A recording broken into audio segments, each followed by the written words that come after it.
만나는 이 땅의 교회들을 향한 하나님의 경륜. 오늘 예배는 우리 교회 창립 41주년 감사 예배입니다. 오늘과 같은 시대에 한 교회가 41년을 지나올 수 있었다는 것. 여러분, 그건 당연하고 자연스러운 게 아닙니다. 하나님의 너무나 큰 은혜지요. 이렇게 연약하고 문제 많은 사람들이 수없이 많은 다름과 차이에도 불구하고 한 몸을 이루면서 41년의 그 긴 세월을 큰 다툼과 나눔과 분열 없이 지나올 수 있었다는 것. 우리가 한 것 아닙니다. 하나님이 하신 것이지요. 지난 41년 동안 이곳에서 하나님을 새롭게 만나는 영혼들이 계속해서 있었고, 이곳에서 태어난 생명들이 유아부, 유치부, 유년부, 초등부, 청소년부, 그리고 청년 2부와 청년 1부를 거쳐서 장성한 성도들이 되었고, 때가 되었을 때 하나님의 허락하신 배우자를 만나서 또 가정을 이루고 자녀를 출산하고, 그 자녀가 또 모든 교육기관들을 하나하나 거치면서 하나님을 인격적으로 만나고, 이곳에서 열심히 충성하며 교회를 섬기던 분들이 일평생 소망하던 천국으로 들어가고, 이게 어떻게 사람들의 수고와 열심으로 될 수 있는 일이었겠습니까? 모든 영광 하나님께 올려드립니다. 지금까지 지내온 것 주의 크신 은혜라고 고백하면서 이 예배로부터 오후에 있을 모든 행사까지 하나님을 향한 감사와 즐거움이 가득한 한 날이 되기를 주님의 이름으로 축원드립니다. 교회 창립 41주를 맞아서 하나님이 우리에게 허락하신 말씀은 에베소서 3장의 말씀입니다. 특별히 9절부터 13절 말씀을 가지고 오늘 우리가 생각하는 교회의 모습 말고 하나님이 교회를 어떻게 보고 계시는지, 지금까지 내가 경험했던 교회의 모습 말고 하나님의 경륜 속에 있는 교회의 모습은 어떤 것인지, 하나님이 이 땅에 교회를 세우시고 그 교회를 통해서 도대체 뭘 하려고 하시는지 함께 생각하면서 우리 교회를 포함하여 참 허물이 많은 이 땅의 교회들이지만 교회를 더욱 사랑하고 더욱 기대하고 교회를 통해서 하나님이 하실 일을 더욱 소망하는 우리 모두가 꼭 될 수 있기를 주님의 이름으로 축원드립니다. 오늘 본문 이렇게 시작합니다. 9절, 영원부터 만물을 창조하신 하나님 속에 감추어졌던 비밀의 경륜이 어떠한 것을 드러내게 하려 하십니다. 아멘. 천지와 만물을 창조하신 하나님이 만세 전부터 마음속에 가지고 계셨던 비밀의 경륜이 있었습니다. 드러내지 않으셨고 알게 하지는 않으셨지만 만세 전부터 마음속에 가지고 계셨던 하나님의 비밀의 경륜. 여기서 경륜이라는 말은 역사와 만물을 움직여가는 그분의 목적, 혹은 역사와 만물에 대한 하나님의 뜻과 계획, 그걸 가리켜서 경륜이라고 부르는 것이지요. 이와 비슷한 말이 섭리라는 단어가 있지 않습니까? 그것은 하나님이 가지고 계시는 그 경륜, 목적과 뜻과 계획을 이루어가기 위하여 우리 눈에 보이진 않지만 역사의 이면에서 정확하게 일하시는 하나님의 방식, 그것을 가리켜서 섭리 이렇게 말하는 거예요. 경륜은 하나님 마음속에 있는 뜻과 목적과 계획이고 그것을 이루어 가시는 하나님의 손길, 그것이 바로 섭리라는 거예요. 만세 전부터 하나님 마음속에 있었던 역사와 만물을 향한 하나님의 목적과 뜻과 계획 가운데 여러분과 제가 성도로 부름받은 것이고, 그렇게 부름받은 성도들을 한 곳으로 모아서 교회를 이루신 것이지요. 그런데 문제는 무엇입니까? 너무나 많은 성도들이 하나님의 원대한 이 목적과 뜻과 계획 안에서 나의 성도됨과 교회로의 부르심을 보지 못하고 지극히 개인적인 신앙생활에 머물 때가 너무나 많다는 것입니다. 만세 전부터 지금까지 이어온 그 오래된 하나님의 목적 안에서 나의 신앙생활을 보지 못하고 오늘 나의 아주 지극히 작은 경험 안에서 신앙생활, 교회생활을 하는, 온 세상을 움직여 가시는 하나님의 그 원대한 계획 가운데 속에서 나를 부르셨고 나를 이 교회로 보내셨다고 생각하지를 못하고 그저 내 감정, 내 경험에 따라서 신앙생활, 교회생활을 할 때가 너무나 많은 것이지. 하나님의 원대하신 만세 전부터 시작되어진 그 뜻과 계획과 목적 가운데에서 내 신앙생활, 내 교회생활을 보지 못하고 지극히 나에게만 개인적인 영역에만 해서 교회 생활을 하고 신앙생활을 하는 이런 어리석음이 우리에게 있다는 것입니다. 그러니까 너무 얕은 거예요. 어떤 문제만 생기게 되었으면 이내 흔들려 버리는 것이지요. 여러분, 우리가 예수 그리스도를 나의 구주로 영접하고 하나님의 그 측량할 수 없는 은혜의 풍성함을 따라 우리의 죄가 용서되고 우리가 하나님의 백성이 되어지는 것, 이게 너무나도 중요한 핵심이지만 여러분, 그 자리에만 머물러 있으면 안 됩니다. 우리가 구원받아 성도가 된다고 할 때 그 구원은 살아계신 예수님을 인격적으로 만나는 개인적인 구원으로부터 시작되는 것은 틀림없지만 개인적인 차원 안에만 머물러 있으면 안 되는 것입니다. 오늘 본문이 여러분과 저를 데리고 가는 곳처럼 역사와 만물 향해 가지고 계신 하나님의 경륜, 하나님의 목적과 뜻과 계획이 어떤 것인지를 우리가 알고 신앙생활, 교회생활을 해야 되는 것이지요. 개인적으로부터 신앙이 시작이 되어지지만 신앙생활을 하면 할수록 내 자신으로부터 지경이 점점 넓어지면서 하나님이 역사와 만물을 어떤 방식으로 어디를 향해서 이끌어 가시고 이 세상과 이 세상 안에 있는 인생들을 향하여 어떤 목적과 계획과 뜻을 가지고 계신지를 알고 신앙생활, 교회생활을 해야만 우리가 받은 구원, 우리의 성도됨에 합당한 삶이 비로소 가능해지는 것입니다. 우리가 하나님의 말씀인 성경을 대할 때도 마찬가지예요. 하나님은 온 세상과 역사를 향해서 말씀을 주시는데 심지어 성도들조차도 그분의 말씀을 어떻게 생각할 때가 많습니까? 단지 교회 안에서만 작동하는 것처럼, 단지 종교적인 영역 안에서만, 내 생각과 내 마음이라는 영역 안에서만 효력이 있는 것처럼 생각할 때가 너무너무 많은 거예요. 그렇지 않습니다. 하나님의 말씀은 온 세상을 향한 그분의 목적과 뜻과 계획을 담고 있는 거예요. 우리가 살아가는 이 세상에 아무리 예기치 못한 일이 많다 할지라도 하나님이 통치하는 세상이고 하나님의 목적과 뜻과 계획에 따라 세상이 움직여지고 있다는 것을 꽉 붙들고 살아야 되는 거예요. 아무리 이해할 수 없는 일이 자꾸만 벌어지고 있다 할지라도 우리가 그 모든 것들을 하나님의 그 경륜과 섭리 가운데서 바라보려고 시름시름하는 것은 너무나도 가치로운 일인 것이지요. 여러분, 사람들의 악함과 부패함이 하나님의 경륜을 바꿀 수 있는 것이 절대로 아닙니다. 아무리 성도된 여러분과 제가 부족하고 충성하지 않고 불순종하고 있다 할지라도 만세전부터 하나님 안에 있었던 그 경륜은 조금도 흔들리지 아니하고 진행되고 있는 것이지요. 결국에는 하나님의 목적과 뜻과 계획이 이루어진다. 이 믿음을 붙들고 우리는 신앙생활, 교회생활을 하는 것입니다.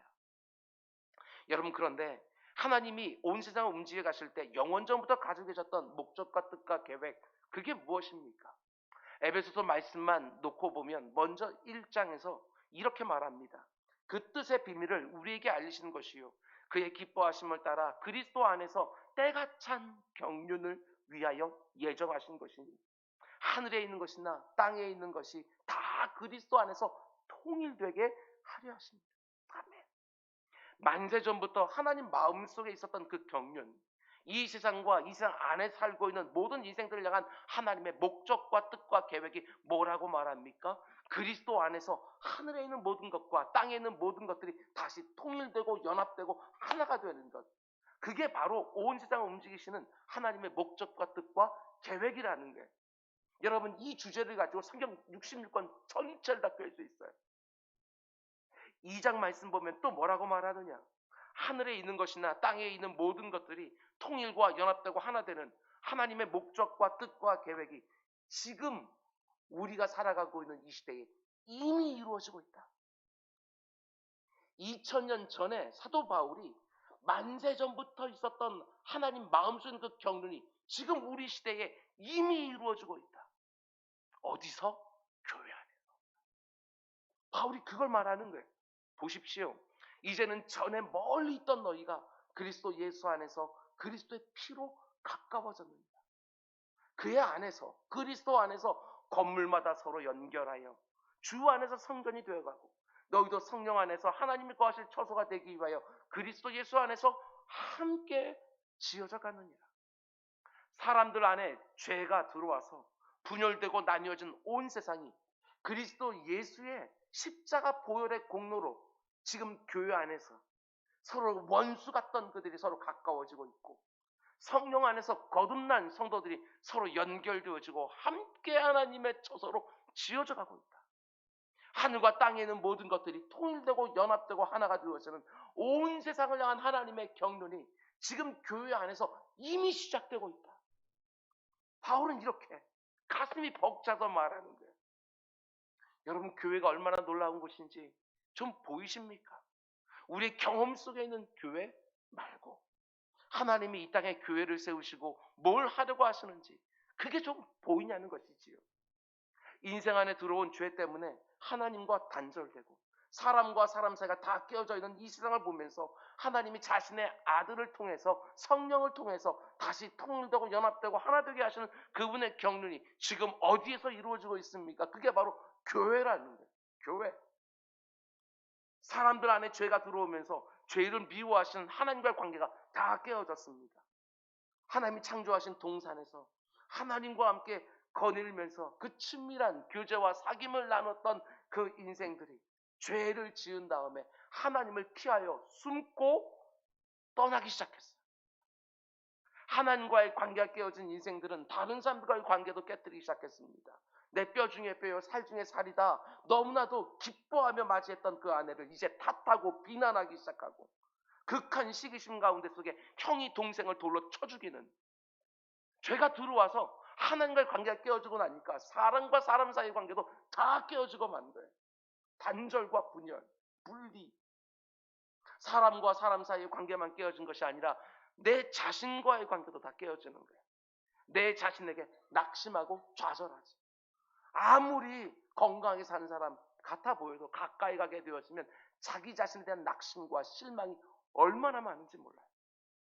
그래서 결국 어떻게 되었습니까? 죄가 들어와서 사람들 안에 생긴 단절과 나눔과 분열 때문에 정말 수많은 문제들이 생기기 시작한 거예요. 우리 이상기 장로님이 오늘 찬양 인도하기 전에 말해 주었던 것처럼 왜 그렇게 저 팔레스틴 땅에서 어린 아기들이 제대로 살아보지 못하고 죽느냐. 죄가 들어와서 사람과 사람들 관계를 다 깨뜨려 놓아버립니다. 그 안에서부터 자기중심성, 이기심, 미움과 시기, 폭력과 분쟁과 전쟁, 온갖 악들이 온 세상에 막 쏟아지는. 물론 이런 온갖 아픔들을 사람들이 스스로 해결해 보려고 하지 않았던 게 아닙니다. 근데 다 실패했습니다. 굉장한 다양한 방법으로 시도하면서 노력했지만 문제를 조금도 해결할 수 없었던 이유가 있어요. 그게 무엇입니까? 그 모든 문제의 원인이 사람 안에 있기 때문에 사람 스스로 해결할 수가 없다는 거예요. 사람 안에 있는데. 생각해 보십시오.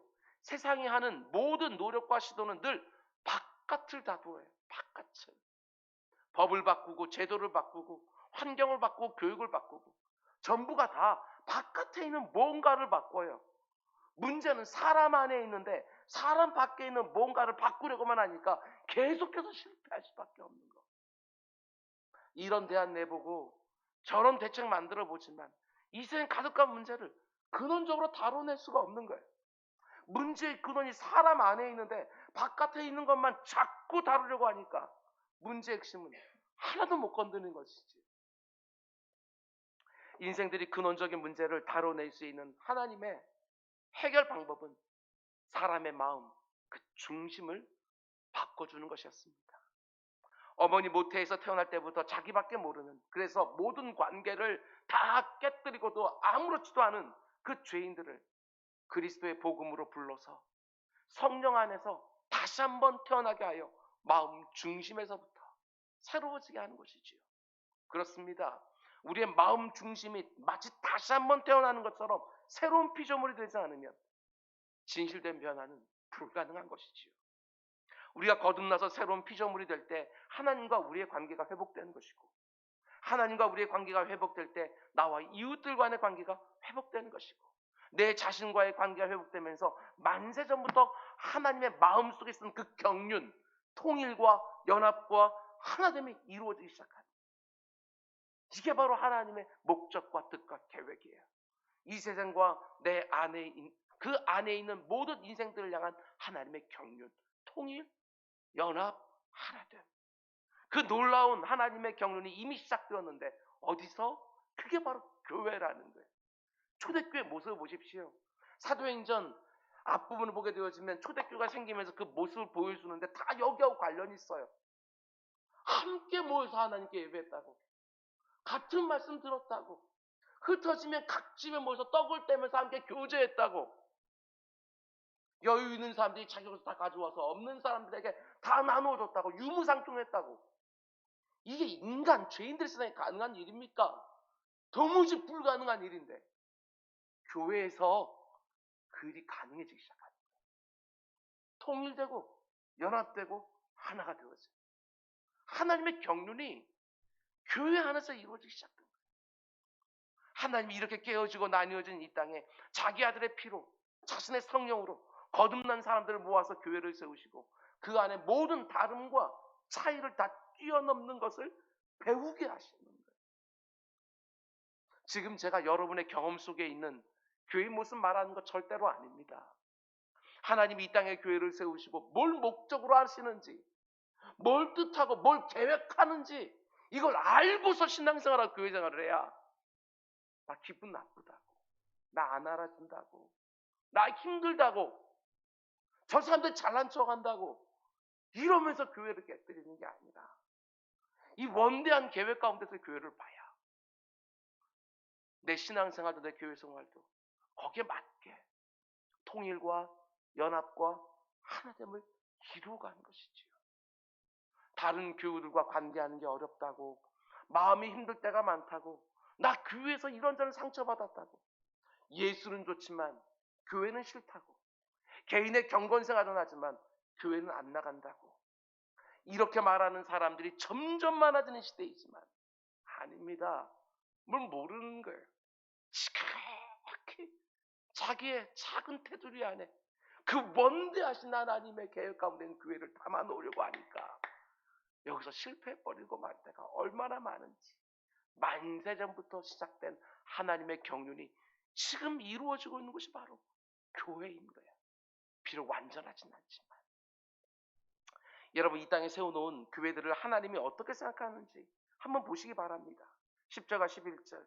이제 교회로 말미암아 하늘에 있는 통치자들과 권세들에게 하나님의 각종 지혜를 알게 하려 하심이니 곧 영원부터 우리 주 그리스도 예수 안에서 예정하신 뜻대로 하신 것이라. 아멘.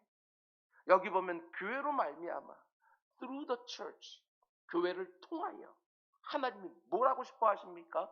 하늘에 있는 통치자들과 권세들에게 하나님의 각종 지혜를 알게 해주고 싶어 하신다. 여기서 말하는 하늘에 있는 통치자들과 권세는요, 여러분, 천사들을 말합니다. 선한 천사들, 하나님을 수종드는 천사들에게 하나님의 각종 지혜를 드러내시는데 무엇을 통해서? 교회를 통해서. 분명하게 성경에 말하고 있어요. 그런데 하나님이 교회를 통해서 이런 일을 이루시는 것은 즉흥적인 것이 아니라는 것입니다. 영원전부터 예정하신 그분의 뜻이라는 거예요. 이 땅에 세워진 교회를 통하여 하늘에 있는 모든 천사들에게 자신의 지혜를 알려주겠다고. 아니, 이 땅에 세워진 교회가 얼마나 불완전합니까? 너무나 많은 약점과 한계와 모순을 가지고 있지 않습니까? 그래서 많은 성도들이 좋은 교회를 찾아서 이곳저곳으로 헤매기도 하고 심지어 교회를 떠나기도 하지 않습니까? 그런데 성경은 교회에 대해서 뭐라고 말해요? 하나님이 천사들에게 이렇게 말씀하신다는 거예요. 저 교회들 한번 봐라. 저 교회들 안에 너희들이 도무지 상상할 수 없는 나의 각종 지혜가 다 담겨있다. 저 교회들을 보면 내 지혜가 얼마나 놀라운지 너희가 분명히 보게 될 것이다. 하나님이 이 땅의 교회들을 손가락으로 딱딱 가리키면서 천사들에게 자랑하시는 거예요. 욥기에 나오는 욥을 자랑하신 것처럼 천사들에게 교회를 보여주면서 자, 내 지혜가 얼마나 놀라운지 이 교회들 좀 봐라. 하나님이 이 땅에 세워진 교회들, 그렇게 허물투성임에도 불구하고 즐거워하십니다. 여러분, 하나님의 지혜를 천사들보다 더 많이 알 수 있는 존재가 있겠습니까? 하나님의 지혜를 천사들이 얼마나 많이 알겠어요? 하나님이 천지와 만물을 말씀으로 창조하실 때 그 옆에서 다 보지 않았겠습니까? 하나님의 놀라운 권능과 그 측량할 수 없는 지혜 안에서 말씀 한마디 한마디로 하늘과 땅과 모든 만물들이 순서에 딱딱 맞게 창조되는 것을 천사들이 다 옆에서 지켜본 거예요. 그리고 그렇게 창조하신 온 세상을 너무나 오묘하게 절묘하게 다스려 가시면서 나라를 일으키시고 나라를 폐하시고 사람들을 높이시고 사람들을 낮추시는 하나님의 그 형용할 수 없는 지혜로우심을 천사들은 다 지켜보았어요. 자식 하나 낳지 못하던 죽은 자와 방불한 한 사람 아브람 하나를 불러서 하늘의 별과 같이 땅의 모래알처럼 수많은 언약 백성들을 일으키고 하나님의 약속의 나라를 세우실 때 천사들은요 그 지혜에 깜짝깜짝 놀랐을 거예요. 근데도 성경은 너무 놀랍게도 뭐라고 말합니까?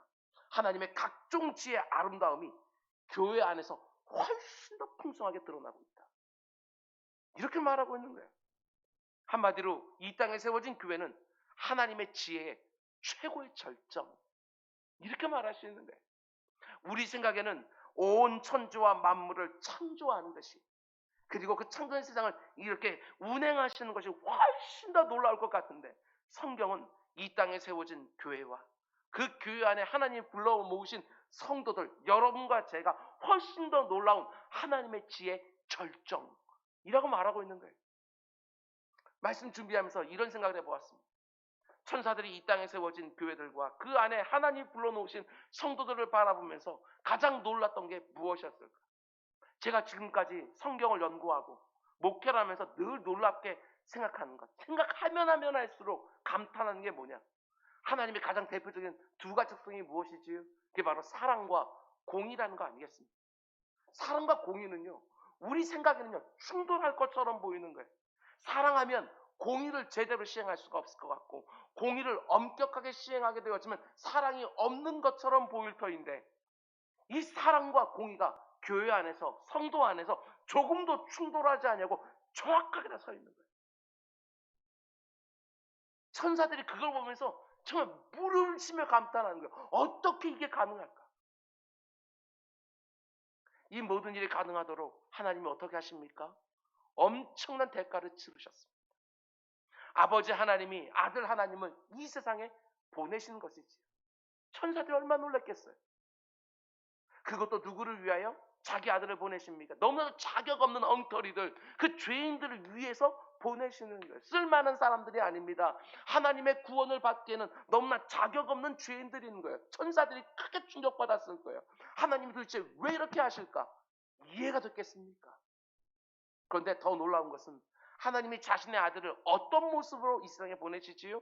하나님의 아들을 이 땅에 보내시는데 하나님 아들 같아 보이는 모습으로 보내신 게 아니에요. 아들의 모양으로 보내신 것이 아니라 사람의 모양으로 이 땅에 보내시는 거예요. 천사들이 얼마나 충격받았겠어요.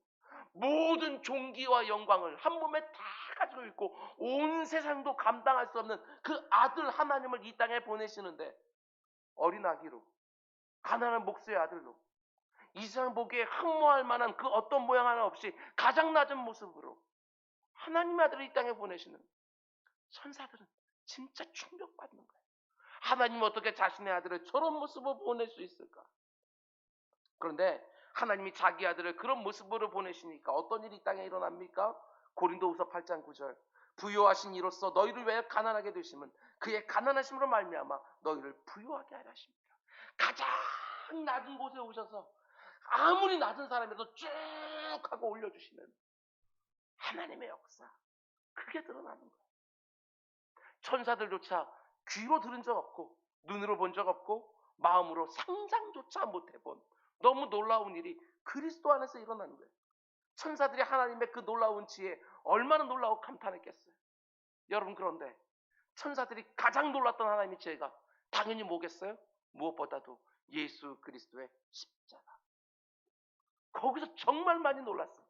아니, 저 죄인들이 뭐가 그렇게 중요하다고 하나님이 자기 아들을 십자가 위에서 저렇게 처참하게 대신 죽일 수 있느냐, 도무지 이해하지 못했어요. 하나님의 아들이 십자가 달려 돌아가셨을 때 온 세상과 악한 마귀는 기뻐했습니다. 이제는 됐다, 우리가 이겼다, 우리가 하나님의 아들을 죽였다.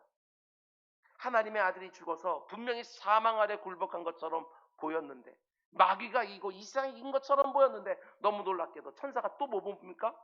하나님의 아들이 대신 죽으셔서 죄의 삭은 사망, 죄인들의 죄값이 다 사해진 거예요. 그걸 본 거죠. 처참한 실패 같은 그 자리에서 너무나 결정적인 승리가 서게 되어지는, 너무나 측량할 수 없는 하나님의 지혜로움이 그리스도 예수 안에서 다 드러난 거예요. 그러니 천사들이 얼마나 충격을 받았을까. 그런데 여러분, 오늘 본문이 뭐라고 말한다고요? 너무 놀랍게도 천사들이 가장 놀라운 하나님의 지혜를 보는 곳은 바로 교회라는 거예요. 교회.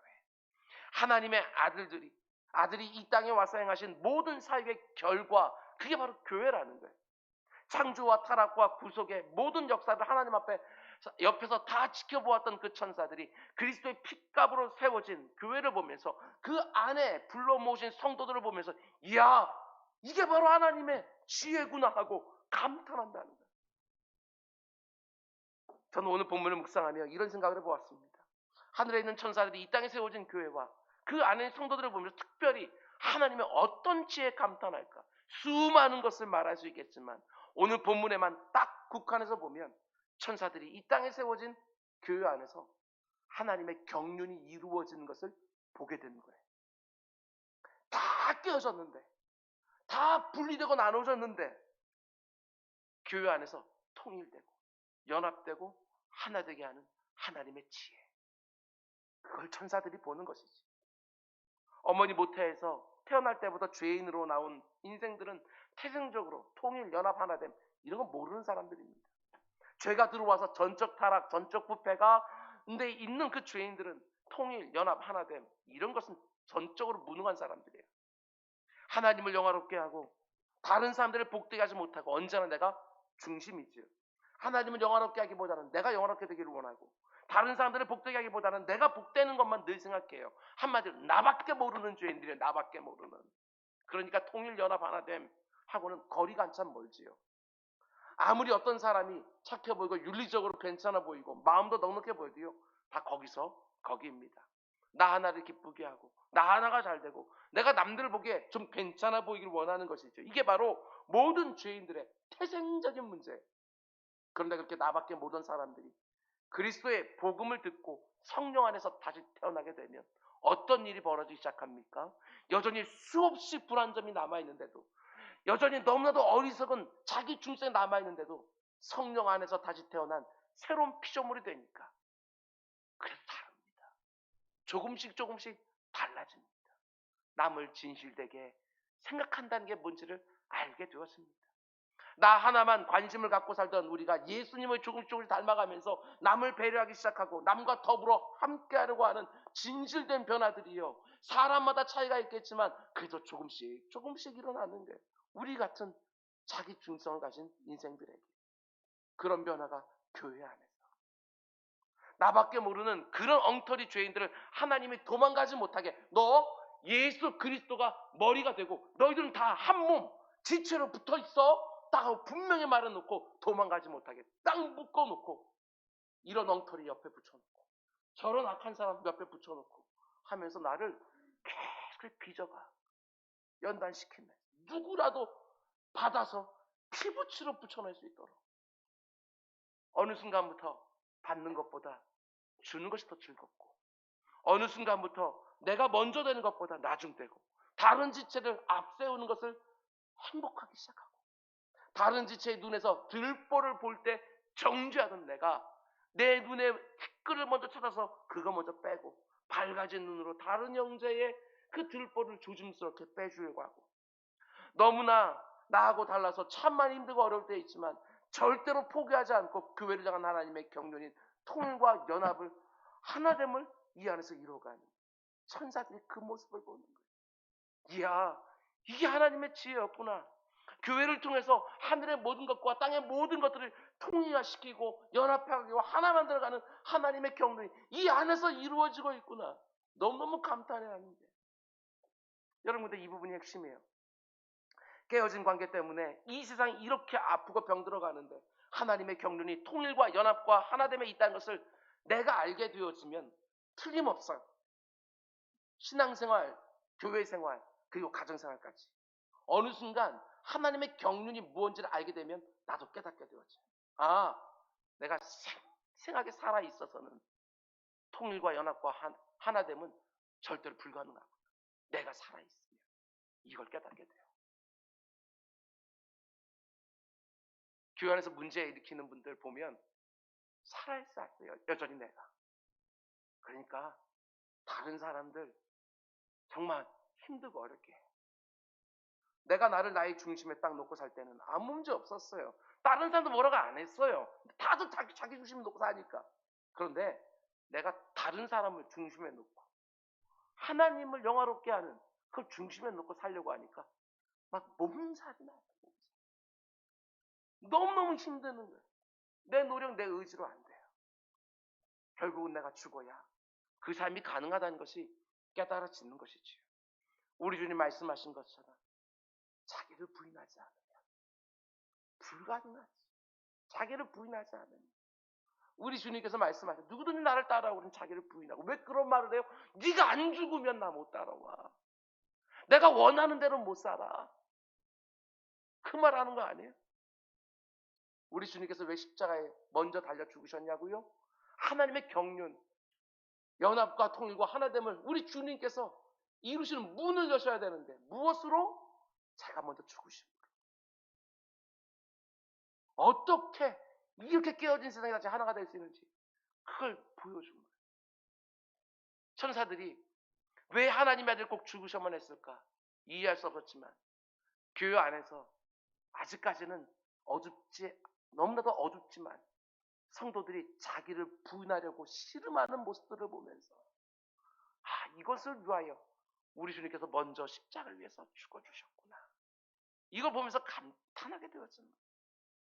이렇게 깨어지고 나뉘어지고 이렇게 서로를 아프게 하는 인생들에게 하늘의 모든 것과 땅의 모든 것이 통일되고 연합되고 하나 되게 하는 하나님의 유일한 방법, 그게 바로 이 땅에 세워진 교회예요. 교회가 그래서 너무너무 중요해요. 내 경험, 내 느낌, 내 판단, 내 상처, 내 힘듦 그거 무시하자는 것이 아니라 그것만 붙들고 교회를 말하지 말고 하나님의 이 원대하신 경륜 가운데 속에서 교회를 좀 보라는 거예요. 이 세상인 교회를 어떻게 보느냐, 어떻게 교회를 말하느냐, 우리가 그거 들어야죠. 교회를 어떻게 말하는지 우리가 들어야죠. 당연히. 그런데 교회를 향한 이 세상 사람들의 냉소와 비난은요, 전혀 새로울 게 없어요. 어느 시대나 교회를 향한 비난은 늘 있어 왔기 때문에 그건 전혀 새로울 게 못 돼요. 그런데 오늘날 점점 심해지고 있는 비난은 교회 안에 있는 성도들의 냉소와 비난. 이게 심각해. 성도들이 교회를 보면서 너무 함부로 말해요. 저는 게 너무너무 마음이 아픕니다. 성도들조차도 교회를 어떤 눈으로 봐야 되는지 모르고 하나님이 어떤 마음으로 교회를 바라보는지도 모르고 성도들조차도 교회를 다 사람들의 모임 중에 하나로 봐요. 내 마음대로 다 해야 되는 것처럼 이 땅의 교회를 향한 하나님의 경륜을 생각하지 못하고 신앙과 교회 생활도 나를 중심에 딱 놓고 내 경험, 내 감정, 내 상처, 내 판단 이런 것들만 내세우면서 교회를 함부로 말하는 거 아닙니다. 절대로 그렇게 하면 안 되는 거예요. 이 땅에 세우신 하나님의 마음을 너무너무 아프게 하는 거예요. 우리가 자녀를 사랑하기 때문에 때로는 회초리를 대지만 교회를 사랑하기 때문에 회초리를 드는 거 여러분 누가 뭐라고 하겠어요? 그리고 우리는 지난 수십 년 동안 진짜 매 맞을 만한 일들 많이 한 것도 틀림없는 사실이고 그러나 우리가 자녀를 꾸짖으면서도 자녀를 포기하지는 않지 않습니까? 너무나 마음 아픈 부분이 있어도 내 자녀를 향한 기대와 사랑은 여전히 있는 거예요. 교회에 대해서 무조건 좋은 말만 해야 된다. 그런 말이 아닙니다. 이 세상의 교회를 비판하는 것처럼 우리도 이 땅의 교회들을 바라보면서 비판할 수는 있지만 정말 그 속에 사랑하는 마음이 있는가 하는 것은 정말 다른 주제예요. 여러분 잘 보셔야 됩니다. 지난 2000년 동안 이 땅에 세워진 교회들은 늘 이런저런 위기 가운데 있었고 이 세상으로부터 이런저런 비난을 들어 마땅한 오염과 부패가 틀림없이 있었지만 하나님은 단 한순간도 이 땅에 세워진 교회들을 향한 자신의 뜻과 계획을 거두지 않으셨습니다. 이 땅에는 교회들이 하나님의 경륜 가운데 있는 통일과 연합과 하나됨을 심각하게 깨뜨리는 그때에도 하나님은 그 교회를 또 개혁하고 또 고치고 또 새롭게 하면서 오늘까지 인도해 오신 거예요. 다 죽은 것 같았는데 또 일으켜 세우시고 다 죽은 것 같았는데 또 일으켜 세우시고 예루살렘 교회가 제대로 못하면 안디옥 교회로 옮기시고, 안디옥 교회가 제대로 못하니까 또 유럽 교회를 세우시고, 영국과 독일에서 그 가운데 속에 놀라운 부흥을 경험하게 하시고, 그들이 제 역할을 감당하지 못하니까 다시 미국 교회로 또 옮기시고, 미국 교회가 또 부패하기 시작하니까 또 한국 교회로 또 옮기시고, 한국 교회가 이렇게 냉소적으로 바뀌고 나니까 또 그 가운데 아시아와 아프리카로 또 옮기시고, 하나님은 절대로 실패하지 않으셔요. 하나님의 은혜와 통로와 도구로 다시 하나님의 손에 붙들려서 열방을 축복해왔던 역사, 그게 하나님의 경륜인 거예요. 하나님이 자기 곁에 있는 천사들에게 자 봐라, 이 땅의 교회 안에 있는 내 지혜를 봐라 하고 자기 아들의 핏값으로 세우신 교회를 너무나 사랑하고 즐거워하시기 때문에 우리 역시도 그 하나님의 눈으로 교회를 보면서 때로는 아파하고 때로는 고민하고 때로는 더욱 사랑하고 더욱 아끼고 더욱 위하면서 만세전부터 하나님의 마음속에 있던 그 교회를 세워가기를 더욱 소망해야 되는 것이지. 어떤 분들은 이렇게 말하기도 합니다. 이곳저곳에서 교회들이 문을 닫고 9만여 개 교회 가운데 속에 1만여 개의 교회가 코로나 기간 동안 문을 닫고, 출산율의 급강 가운데 속에 주일학교 운영이 많이 힘들어져서 주일학교들이 없어지고 어른들과 예배를 같이 드리고, 목회자들과 직분자들의 이런저런 비윤리적인 모습들이 이 세상의 미디어에 줄기차게 보도되어지고, 교인들의 다양한 이해와 욕망이 충돌하면서 그렇게 견고해 보였던 교회들이 2개, 3개, 4개로 쪼개지고, 실망한 교인들이 교회를 떠나고 사람들이 더 이상 교회 안으로 들어오지 않는 모습을 보면서 교회에 과연 소망이 있습니까? 하고 탄식하기도 하지만 아닙니다. 절대로 그렇지 않아요. 우리에게 언제 소망이 있었던 때가 있었냐고요. 우리는 소망 없는 죄인들이잖아요. 너무나 자격이 없는 사람들이 한 자리에 모여있고 늘 이런저런 문제가 끊이지 않는 교회들이지만 지난 2000년 동안 단 한 번도 교회를 포기하지 않으셨던 하나님의 그 신실한 사랑을 붙들고, 여러분과 제가 그리고 창립 41주를 맞은 우리 교회가 하나님과 뜻과 계획이 묻어나는 교회로 계속 세워가는 일에 정말 한 마음이 되어야 되는 것이지요. 이렇게 다 깨어져서 다툼과 분쟁과 나눔이 가득한 이 세상에 통일과 연합과 하나됨을 이루어가는 교회로, 힘들어하고 어려워하는 이웃들의 소망이 되는 교회로 여러분 우리 함께 만들어 갑시다. 누가 먼저라고 할 것 없이 내가 더 죽어야 되는데, 내가 덜 죽어서 이렇게 문제가 많다 하고 각자가 죽기 시작하면 예수 그리스도를 본받아 나를 부인하고 내 십자가를 지면서 남을 살리고 남을 세워주는 그런 교회 우리 꼭 만들어 갑시다. 우리 이전의 믿음의 선배들이 한국교회를 기록하면서 부흥이라고 썼는데 지금 우리 세대가 쇠퇴 이렇게 기록하는 것을 어쩔 수 없다 당연하게 생각하면 절대로 안 되는 것이지.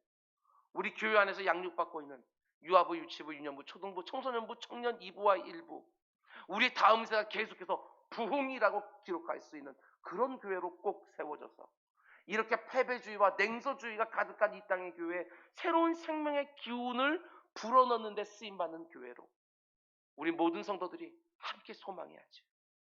만세전부터 하나님의 경륜 가운데 있었던 바로 그 교회, 지난 41년 동안 수많은 성도들이 이곳에 기도하고 헌신하면서 세우기를 원했던 바로 그 교회, 일부 소수의 성도들만이 아니라 모든 성도들이 간절히 사모하면서 함께 더불어 같이 세워가면서 하나님 영화롭게 하고 천사들 깜짝깜짝 놀라게 하고 세상을 정말 복되게 하는 교회가 꼭 될 수 있기를 주님의 이름으로 축원드립니다. 기도하겠습니다. 사랑이 많으신